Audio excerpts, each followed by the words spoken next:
आपको भी यही शिकायत है जो यहां पर अंबादास दानवे कर रहे हैं, ओवर कॉन्फिडेंस? कोई ओवर कॉन्फिडेंस या कोई शिकायत नहीं है, लेकिन जब भी आप हारते हैं तो आपको ज्यादा क्रिटिकल होना चाहिए और उस क्रिटिक को लेना भी चाहिए। और अपने इतिहास से हम सबको सीखना भी चाहिए। उत्तर प्रदेश में जब लोकसभा का चुनाव चल रहा था तो समाजवादी पार्टी, क्योंकि वहां प्रमुख पार्टी थी, कांग्रेस के वहां पर एकमात्र सांसद थी सोनिया जी। उसके बावजूद भी हम लोगों ने बड़ा दिल दिखाते हुए उनके साथ सामंजस्य रखा और पूरे चुनाव को लीड रोल में लेके अखिलेश जी ने आगे लिया। अब ये बात तो कांग्रेस पार्टी को मानना पड़ेगा कि अगर समाजवादी पार्टी वहां पर ना होती तो शायद ये स्थिति ना होती जो इतनी सुनहरी स्थिति उन्होंने उत्तर प्रदेश में बहुत सालों बाद बनाई है। और हमें गर्व है कि हम उस गठबंधन के साथ में देश की सबसे तीसरी बड़ी पार्टी बनके वहां पे भारतीय जनता पार्टी का विजय रथ होता है। लेकिन अब जब भी आप गठबंधन में जाते हैं तो दो तीन चीजें जरूर देखनी होती है। एक तो ये जरूरी नहीं है कि जो विधानसभा के चुनाव हो और देश के चुनाव हो वो एक जैसे हो। हिंदुस्तान का वोटर बहुत ही समझदार होता है। जब देश का चुनाव होता है तो हम सब लोग कांग्रेस पार्टी को कहते हैं कि आप लीड करो, लेकिन जब क्षेत्र का चुनाव होता है, जब विधानसभा का चुनाव होता है तो कांग्रेस पार्टी को वहां पे फ्रंट सीट पे बैठने की जिद छोड़नी चाहिए। हमको लगता है कि जिस प्रकार से समाजवादी पार्टी, आप हमारा परफॉर्मेंस देखिए, हमने अपना परफॉर्मेंस रिटेन रखा है इतना होने के बावजूद भी। को बताइए कि अभी कांग्रेस ने भी पीछे लिया है कि 9 के 9 सीटें उनको लड़ने दिया और साथ में हम लड़े। उसका विश्लेषण वो करे।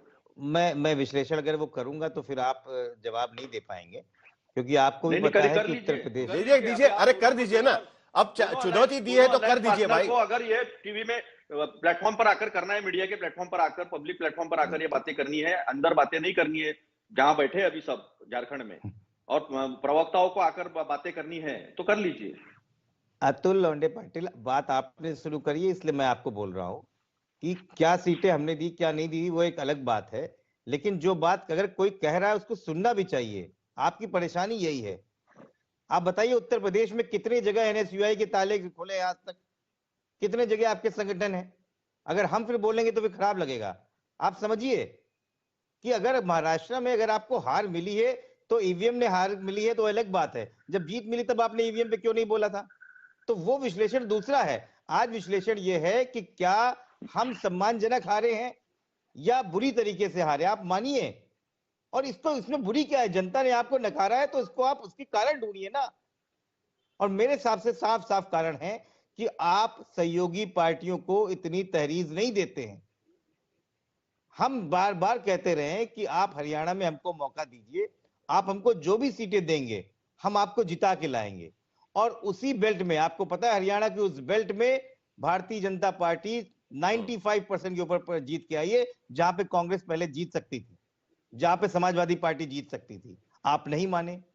उसके बाद महाराष्ट्र में हम तो वैसे भी थे, हमारे पे पहले भी 2 सीटें थी, रईस शेख और अबू आजमी जीतते थे, इस बार भी जीत के आए। आपके गठबंधन से हमको क्या लाभ हुआ? ना आपको लाभ हुआ ना हमको लाभ हुआ, लेकिन आपकी जिद। मुझे लगता है कि कांग्रेस पार्टी में साहिल 2 सेकंड, 2 कांग्रेस चलती हैं। एक कांग्रेस जो राहुल गांधी कांग्रेस चलाना चाहते हैं, और खासकर वो राहुल गांधी जिन्होंने यात्रा के बाद राहुल गांधी का अवतरण हुआ है। दूसरी कांग्रेस आज भी राजभोग योग की तरीके से चलती है, जो मेहनत नहीं करना चाहती है, जो राज्यसभा पहुंचना चाहती है, जो प्रभारी बनना चाहते हैं, लेकिन जमीन पे जनता के साथ खड़े होने में उनको परेशानी हो रही है, जमीन में सहयोगियों के साथ खड़े होने में परेशानी हो रही है। समय बदल गया है। सहयोगी पार्टियां उत्तर प्रदेश हो या महाराष्ट्र एक ही सुर में बात कर रहे हैं, तब तो सवाल पूछना लाजमी है ना। मेरी बात तो छोड़ दीजिएगा, लेकिन समाजवादी पार्टी वहां पर लखनऊ में बैठ के वही बात कर रही है, अंबादास दानवे यहां पर मुंबई में बैठ के वही बात कर रहे हैं। कहीं ना कहीं तो आत्म परीक्षण होगा ना इसके बाद।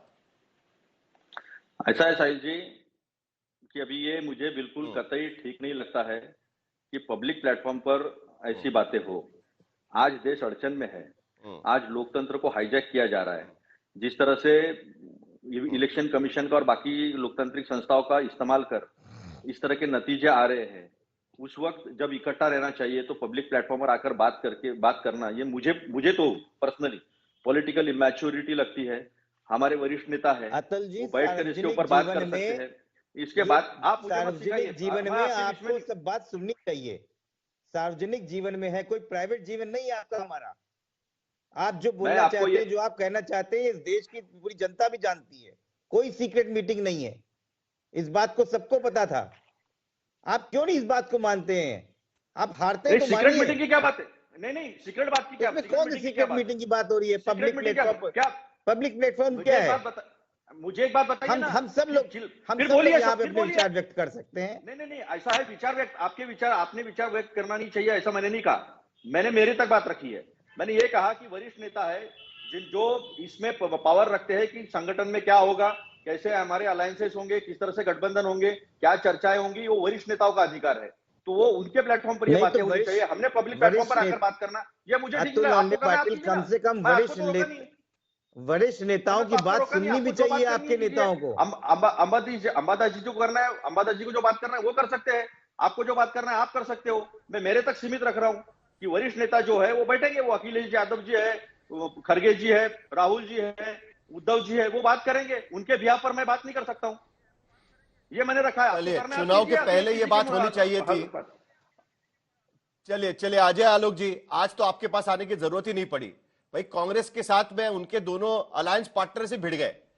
क्या आप इससे कोई सीख ले रहे हैं? क्योंकि देखिए 2 दिन पहले तक आप भी तो झगड़ रहे थे कि भाई मुख्यमंत्री किसको बनाना है, क्या करना है वगैरह। कुछ तो सीख ली होगी आपने महाराज से, आपने भी कुछ सीख ली होगी। साहिल जी, आज तो मेरी जरूरत ही नहीं है, आज तो यही लोग डिबेट करें आपस में, ज्यादा बेटर है। वैसे इन तीनों की हालत देख के एक शेर याद आ रहा है, दौरे गफलत भी इनायत है, दौरे गफलत भी इनायत है, ऐसी हालत में बिगड़ना तो जायज है। तो ठीक है, बिगड़ रहे बेचारे एक दूसरे पे, तो इसमें हम लोग क्या करें?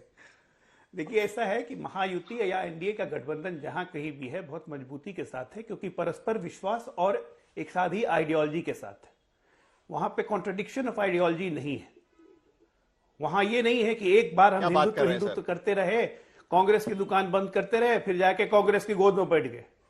जहां भी हम, अगर आप पीडीपी का एग्जाम्पल दे रहे हैं तो वो सरकार हमने गिरा दी। लोकसभा चुनाव के बाद में अजय आलोक जी ये भी मत कहिएगा, लोकसभा चुनाव के बाद में, नहीं, लोकसभा चुनाव के बाद में ऑर्गेनाइजर में आया वो आर्टिकल भूल तो नहीं रहे आप?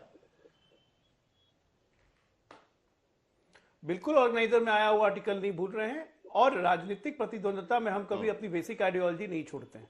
तो आज जो हाल हो रहा है वो इसलिए हो रहा है। हमारा हाल आप देख लीजिए, उठा के महाराष्ट्र देखिए, एग्जाम्पल देखिए। मैं तो एग्जाम्पल देता हूं, एकनाथ शिंदे जी का एग्जाम्पल है।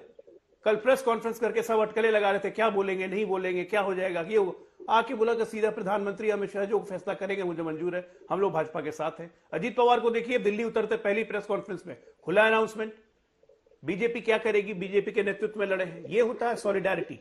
बिहार देखिए, बिहार जहां मैं बैठा हुआ हूं भी, हमने पहले घोषणा कर दी थी कि चुनाव का परिणाम जो हो नीतीश कुमार मुख्यमंत्री बनेंगे।